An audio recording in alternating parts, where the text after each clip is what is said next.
shooting. It was really more so about the bad offense. They just didn't execute well. The screens weren't there. The spacing was poor, and thusly the defeat. Well, you've laid out a couple of the details that lead to good offense, or bad if you don't execute them. Shooting is just a byproduct of not screening well and not moving.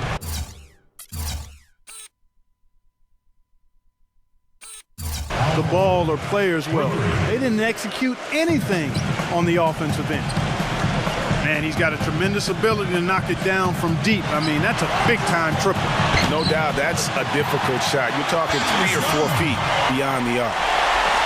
Now that's where you like your shots to come from. Thomas kicks to Brown. Good, and the assist goes to Thomas. Brown's got his first bucket of the game, and he's on the board for 3. Looking at the last game for the Indiana Pacers, it was a loss to Cleveland. And it's out of bounds. The Celtics will take it the other way. And really just a lack of awareness on his part. Just no idea he was right near the line. Boston's gone 2 or 3 from deep so far in this game. Let's catch up with Doris from the sideline. Hey, Kevin, I had a chance to catch up with Nate McMillan. I asked him what he thought might give them an edge going into this game. He said, well, our shot blocking is always a cornerstone for us. To have the ability to protect the rim, really, I think, is invaluable. And one thing that helps set us apart on the defensive end. Guys, let's see if they can lock down the paint. Thanks, Doris. And as Doris provided the details, guys, the way they plan to attack defensively will be key early on, won't it? Absolutely. And if that's the strategy, they've got to be full of energy, full intensity right off the bat. And that's a real pillar to any successful defense when you talk about intensity. I mean, you can't go half-heartedly or halfway. And the basket by Horford. He got a great read of where that miss was going, and that allowed him to be the first guy to it and get the putback. George with the ball. Picked up by Brown.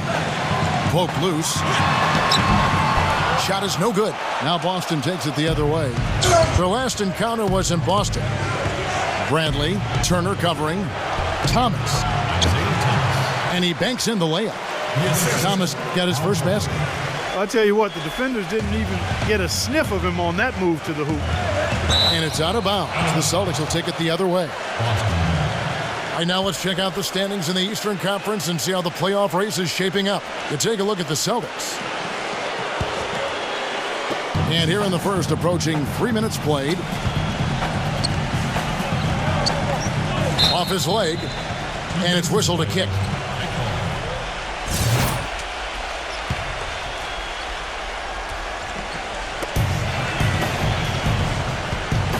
Bradley against Ellis. Bradley with the ball. They know he's going to give him a lift with his scoring. He's averaging 16 points a game. 4 on the shot clock. Shot by Zeller, no good. No breathing room at all to take that shot. Knocked loose. And out of bounds as the Celtics gain possession. Boston making some changes. Johnson comes in for Tyler Zeller. And Marcus Smart is subbed in for Brown.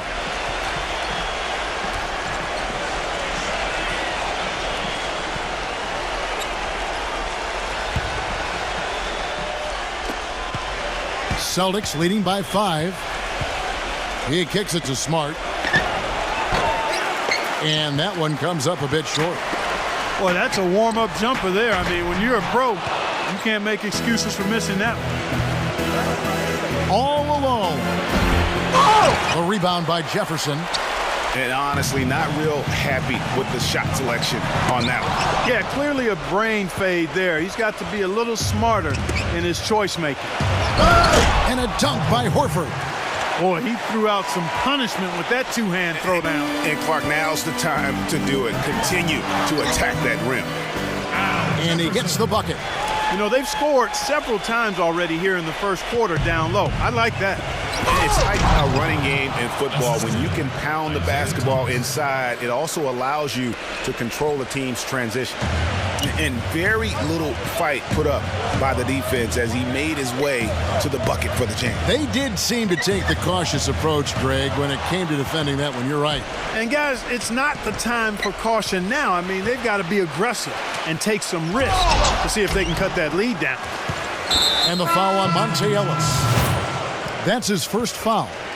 Some changes for Boston. Kelly Olynyk's checked in for Horford.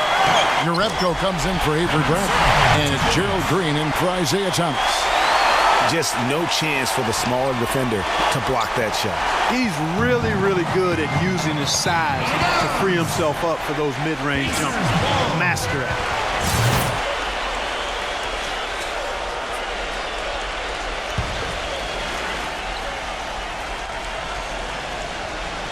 Here's Jefferson. He gives a bit of a scoring lift to the team, averaging 8 points a game. And Kelly Olynyk is going to pick up the foul. That's his first foul. First team foul. There's 1:17 left here in the first quarter. And he gets it to go. Couldn't run the inbound play any better than right there. Out of bounds, Indiana takes possession.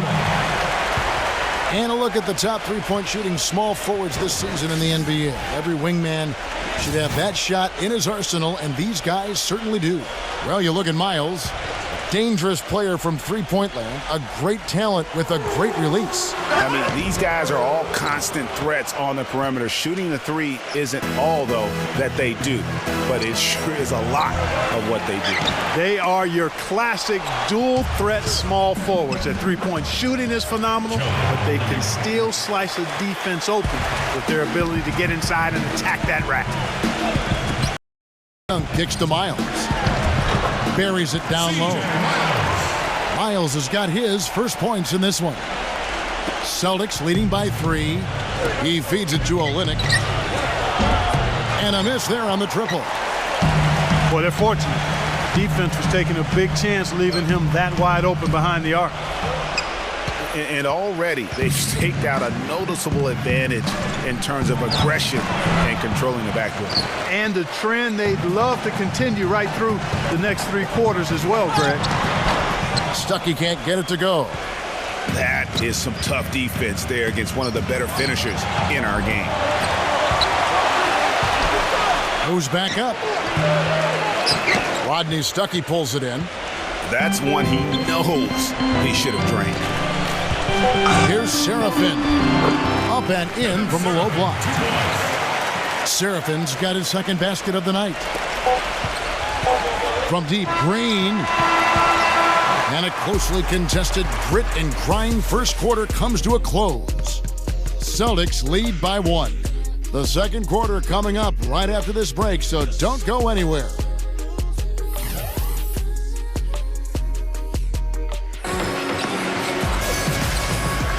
Welcome back, everyone. We're ready to get going again as this presentation of the NBA on 2K Sports continues.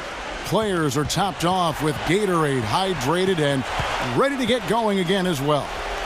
And the Celtics guys, what jumps out to you, stats-wise? So they seem to be a step slower, and that's one reason why they've been able to own the rebounding edge.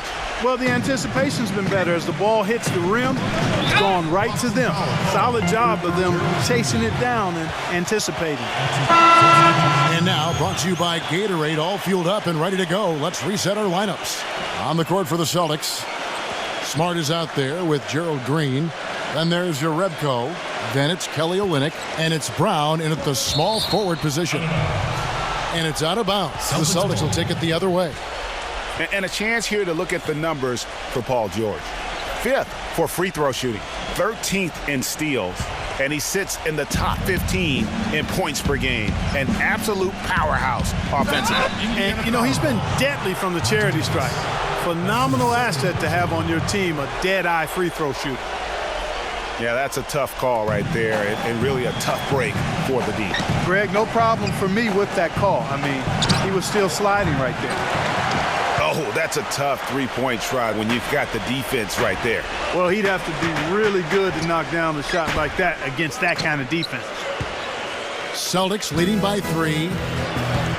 Jerebko dishes to Green. Brown outside. Pass to Smart. Here's Zeller, and the layup falls. They've done well at taking advantage of some late defensive rotations and getting the ball into the paint.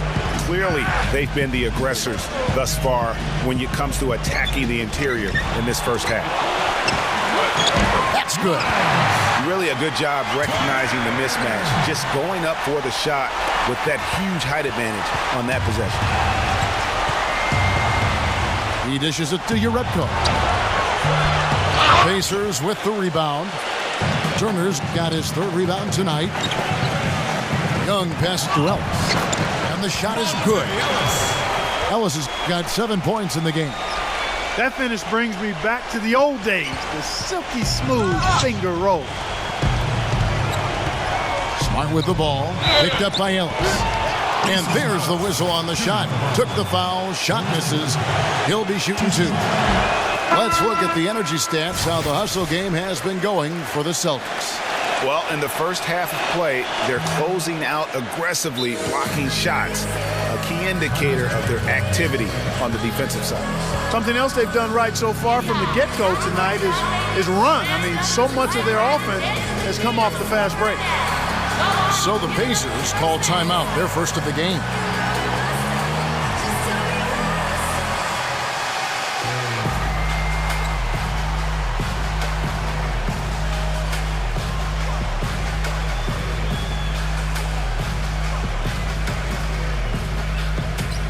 So Indiana ends up with a new group on the floor. Indiana trailing here. Back to Jefferson. And the whistle blows on the backcourt violation. He went over and back.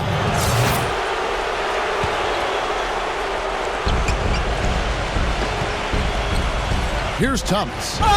He has been an incredibly difficult matchup for all of their opponents, averaging 29 points a game. Out of bounds, Indiana takes possession. The Pacers have gone 2 of 4 shooting the ball here in the second. Young, a good look. He nails it, and we're tied up. Young's got his first 2 points of the night. Even he was surprised to be that open. And what's your take, guys, in the hustle stats for Indiana? Well, I think the defensive aggressiveness on display here has caught him off guard, playing airtight defense and coming up with the steal. And the other thing that's been equally as effective is the fact that they've gotten out on the fast break. A lot of points coming in transition. To the paint and finished off by Brown. You can see the eye contact there. Gave a little nod and then burst to the rim for the alley-oop slam. No doubt, Clark. A pair of teammates with a terrific feel for each other out on the floor. And guys, anytime it's real tight, you're looking for something that could be potentially a momentum builder. And that's exactly what that play looks to be. So Indiana ends up with a new group on the floor. And there's a pattern starting to take shape here. They're working it inside and getting good shots from close range. Well, I agree with you. 4 of their last 5 baskets have been exactly of that variety. Just such a well-rounded offensive player. He's got a little bit of everything. Teague with the ball. Now guarded by Brad. Turner. And Boston with the rebound. Horford's got his 5th rebound right now in the game. Bradley with room to shoot. Urebko kicks to Bradley. Sinks the three-pointer. Bradley's got 5 now. That is not enough coverage. Got to do better than that defensively. Basically no coverage. I mean, defense did not look very good there. And not the best shot right there with a good defender draped all over you. I agree with you. I mean, not the shot they were hoping for, but he can really cause problems with his defense. No doubt that is within his range. Well, I would hope so. He's a pro, and it was only a 1-footer. Come on now. 3 consecutive baskets have come right at the rim. The defense had better start buckling down and tightening up. Guys, they are getting exposed in terms of their low post defense. Thomas dishes to Urebko. From the arc. Pacers with the rebound. Ellis kicks to George. And that one's good. George has got his 2nd basket of the night. These defenders look overmatched right now, especially inside. Well, they've given up 10 of the last 12 points from close range. So I'd have to agree with you, partner. So the Celtics called timeout. They're first. You know, obviously, there's some things out there he does not like and wants to talk it over. Well, Greg, you've played and you envision yourself as a coach as well. So, sometimes you need to make some adjustments.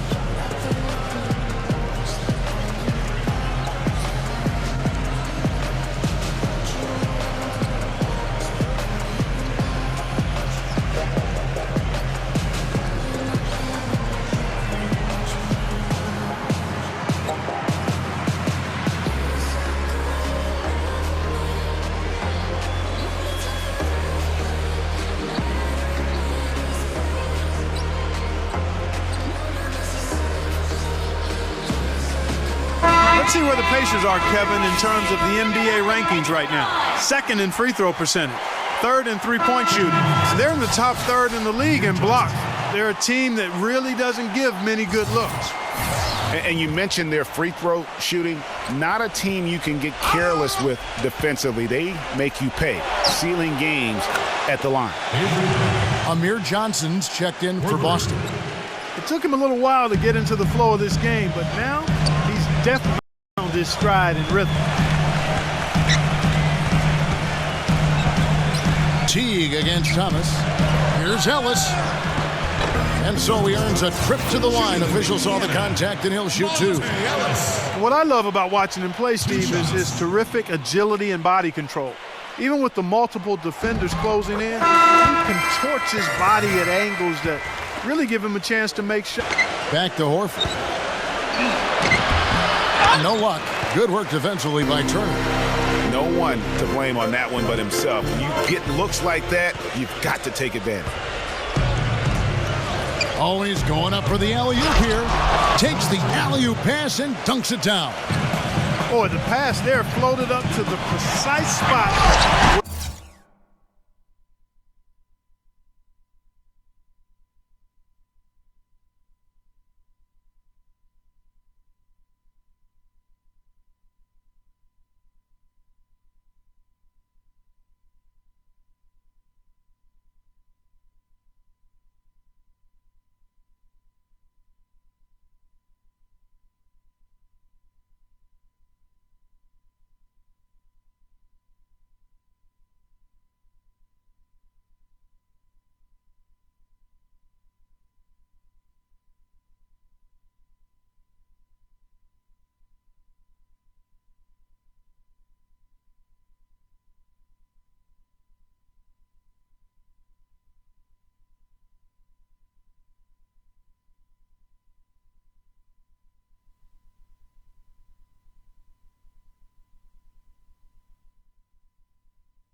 No messing around in the finish, huh? He powers it through. Sure didn't waste any time there. And guys, that's an alley-oop I guarantee you we'll be seeing on the highlight reels for the next few days.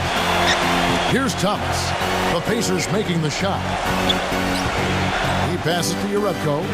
Takes the three. No good. So Indiana will take it the other way.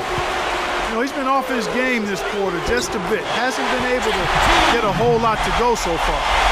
Man, have they been effective at getting the ball inside. I tell you, we're taking a look at some real deficiencies defensively. I mean, they've given up 5 straight good looks in the paint. Way right onto the bench and out of the game if he continues to shoot it like he has so far in this quarter. Another foul will give him 3 before the half. Something to keep an eye on, guys. The Pacers shooting their third and fourth free throw shots of the night.